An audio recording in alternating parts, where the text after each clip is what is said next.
Hai, selamat siang. Siang.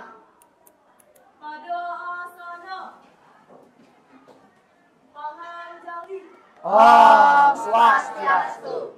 Oke, baik, silakan duduk kembali. Dan sebelumnya, apakah kabar kalian?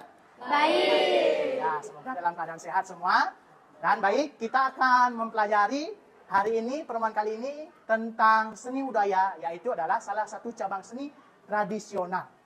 Dan sebelum itu, Bapak akan memberikan pertanyaan pemantik kepada kalian. Sebelumnya, ada yang mengetahui belum tentang apa itu tari tradisional? Tahu. Ada yang tahu? Saya. Ya, silakan. Oke, baik. Terima kasih atas kesempatannya Bapak. Izinkan saya untuk menjawab. Jadi, tari tradisional itu adalah tari yang ditarikan secara turun-temurun di kalangan masyarakat. Terima kasih. Oke, baik. Ya, itu dia dari pemaparan dari salah satu siswa kita, yaitu adalah Anggun, tentang tari tradisional, yaitu adalah tari yang ditarikan secara turun-temurun. Nah, agar kalian lebih jelas tentang pemahaman tentang tari tradisional, maka dari itu Bapak akan menayangkan sebuah video pembelajaran tentang apa itu tentang tari tradisional. Silakan disimak dan dipahami. Oke.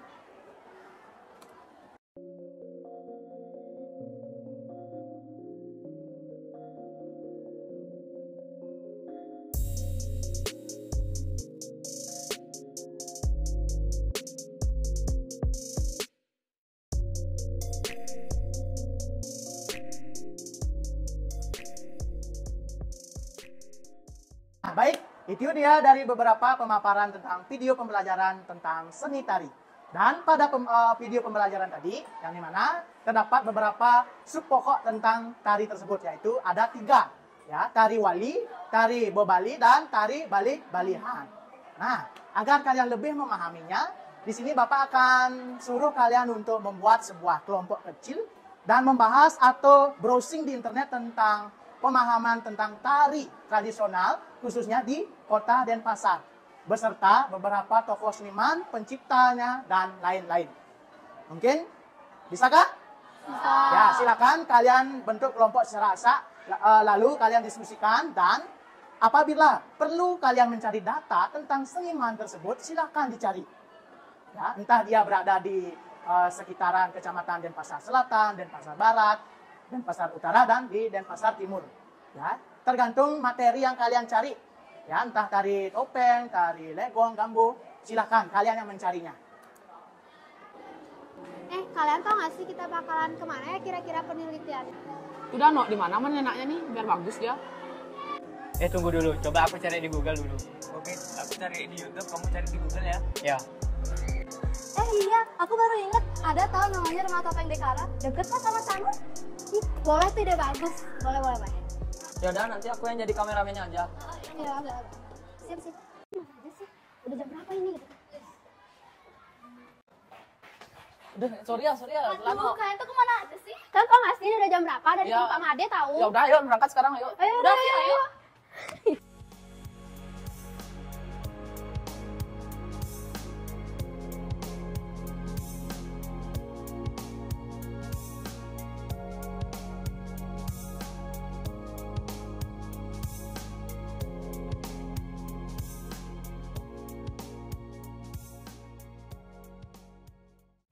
Nah, jadi kita sekarang udah nyampe nih di tempatnya.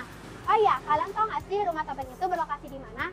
Jadi Rumah Topeng itu berlokasi di Jalan Tukabiro, Gang 5, Sanur. Mana nih warga kota Denpasar? Udah pada ngunjungin belum? Daripada penasaran, mari kita lanjut ke lokasinya.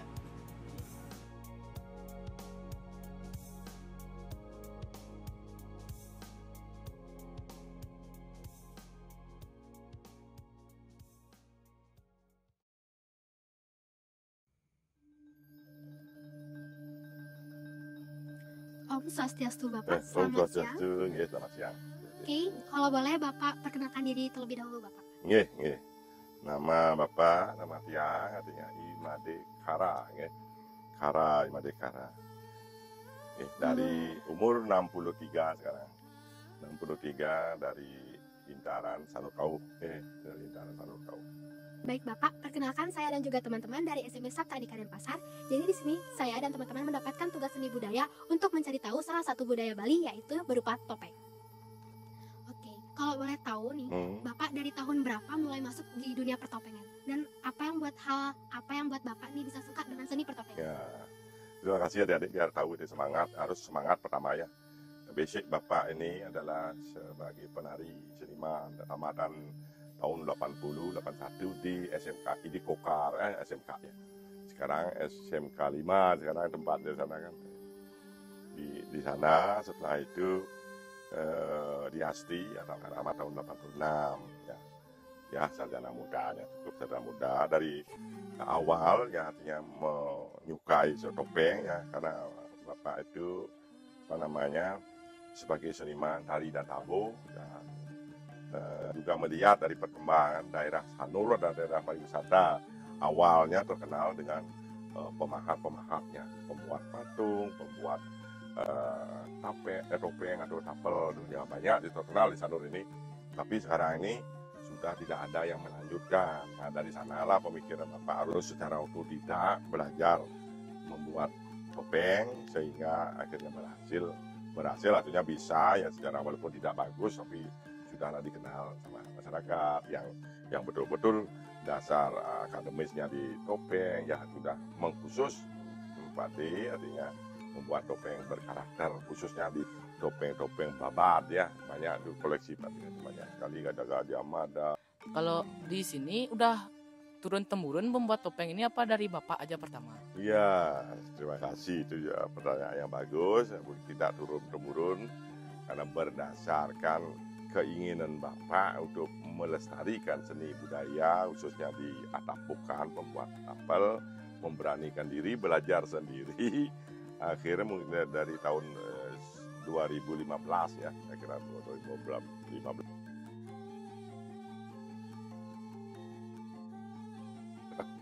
Nanti kita gabungkan itu kekuatan spiritual dengan kekuatan yang pembuat tapel nih, sehingga setiap Bapak buat ini pasti takjub, pasti ada kekuatan. Nah, itulah spesialnya di rumah topeng dibandingkan dengan ya senior atau bini sepuh yang pembuat tapel itu. Nah, khususnya topeng di rumah topeng, artinya ya pembuatan ini selalu ada lubang di sini. Inilah dimasukkan suatu kekuatan sehingga topeng itu akan bertaksu. Di samping bertaksu, topeng itu akan sebagai penangkal daripada hal-hal yang negatif ya, sebagai penangkal buat keamanan, kenyamanan seorang penari nantinya. Ya. Demikian artinya mengkhusus di rumah topeng itu masyarakat sudah tahu juga untuk hal yang perbedaan daripada pembuatan tapel di yang lainnya, karena Pade menggabungkan suatu kekuatan spiritual yang Pade punya, kita masukkan ke dalam topeng ini. Ya, setiap pembuatan pasti punya kekuatan. Untuk perjalanan Bapak membuat topeng dari dulu pernah ada kendala nggak Pak? Tentu saja, artinya di dalam pembuatan topeng selalu ada kendala, apalagi kita membuat topeng ini tanpa guru itu dulu ya, otodidak, artinya tanpa guru. Tapi otodidak itu penting juga, tapi tetap kita harus mencari guru ya, tetap kita ada guru gitu untuk menjadi suatu kekuatan, biar ada pendukung guru spiritual, ada guru yang gini itu ada juga. Tapi kita mengakui seseorang ya yang Pade pergunakan itu setelah awalnya berarti membuat ini tanpa otodidak, hasilnya kurang bagus. Setelah Pade sadar bahwa kita harus punya guru gitu.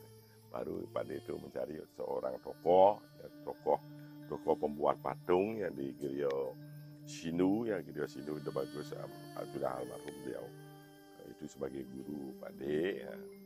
Itu bagus, Alit Idadel ya, murid daripada Sugiro atau Ido Pranamade Sidaman Anik Kapuri. Kira-kira bahan-bahan apa saja yang digunakan untuk membuat topeng ini, Pak? Ya. Bahan-bahan untuk membuat topeng ya umumnya memang yang dipergunakan kayu pule di samping dia tidak terlalu keras itu ya. Itu yang agak di sini. Pole juga bisa, kayu Kamboja, ada Jepun Jepun Bali, Jepun Jawa itu bisa, juga camplung juga bisa. Banyak yang, tapi di sini lebih untuk latihannya lebih baik yang ringan ini pole ini ya. Walaupun keterkaitannya petaksu itu ya, boleh cepatnya dimasukkan suatu kekuatan ya. Kalau boleh tahu, dari sekian banyak koleksi topeng yang Bapak buat nih, kan setiap topeng pasti ada namanya. Ya. Salah satu topeng yang paling Bapak spesial gitu bagi Bapak itu apa? Ya. Yang spesial karena Pak De itu senangnya membuat perpaduan, membuat topeng itu mempergunakan perpaduan spiritual. Tentu saja ketokohan itu yang topeng yang belum bisa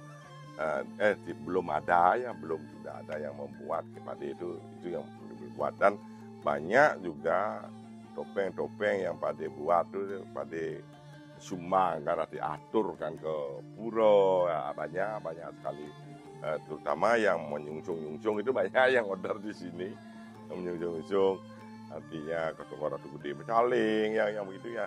Tapi juga ada di Pasar Intar, ada pura di sana banyak, ada 10 topeng dan kayu yang khusus ada di sana, ada kayu kaliomo pada dipakai itu.